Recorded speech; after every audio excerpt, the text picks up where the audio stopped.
Si è conclusa positivamente la settimana della cultura a Cammarata, un evento che ha visto la partecipazione massiccia di tanta gente che ne ha apprezzato il cartellone culturale proposto dall'amministrazione comunale presieduta dal sindaco Mangiapane in collaborazione con la Proloco, presidente albanese, che hanno stilato e già si pensa alla prossima edizione.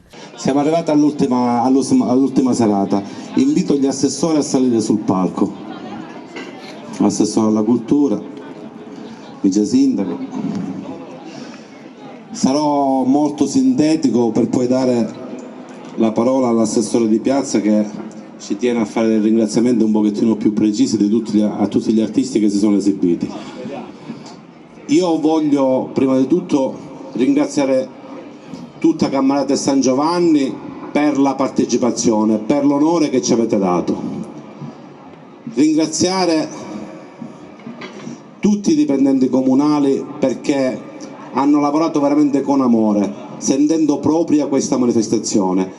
Il comandante dei vigili urbani e tutto il corpo dei vigili per l'ordine pubblico. Un applauso poi va sicuramente ai galleristi, a tutti gli artisti che si sono esibiti. Abbiamo coinvolto qualcosa come quasi 100 artisti in 10 giorni. Non era semplice, ma ci siamo riusciti. Il nostro obiettivo è quello di dar vita ad una manifestazione di cui tutti i cammaratesi e sangiovannesi devono essere fieri. Al di là delle manifestazioni religiose, una manifestazione della quale essere fieri di poter invitare i propri amici a venire a Cammarata, poter dire l'ultima decade di luglio a Cammarata c'è la settimana della cultura.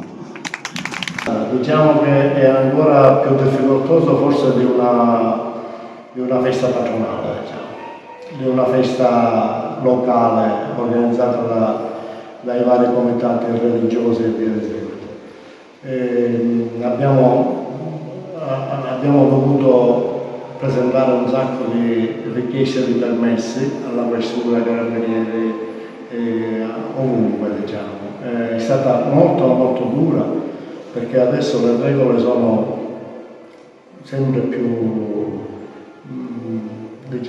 restrittive da quando c'è la pandemia, da quando sono successi i fatti di Torino, e quindi ci vogliono un sacco di permessi, un sacco di cose, è molto difficile, dispendioso sia economicamente che di tempo e delle responsabilità che ci vogliono un sacco di responsabilità, ognuno si assume delle responsabilità per il bene di Cammarata, per il bene per fare fruire della cultura di Cammarata.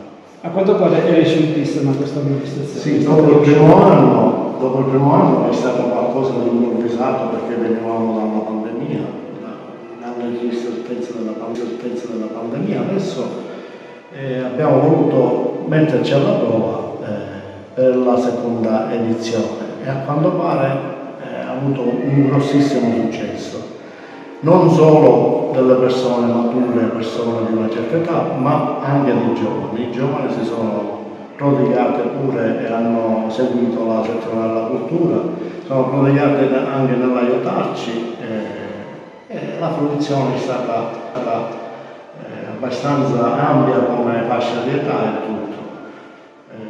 Gli eventi sono stati una miriade, non c'era più spazio neanche nel programma, diciamo, perché il tempo era quello che era, ma ce l'abbiamo fatto quest'anno. Noi ringraziamo il Presidente della Proloco San Giovanni e gli auguriamo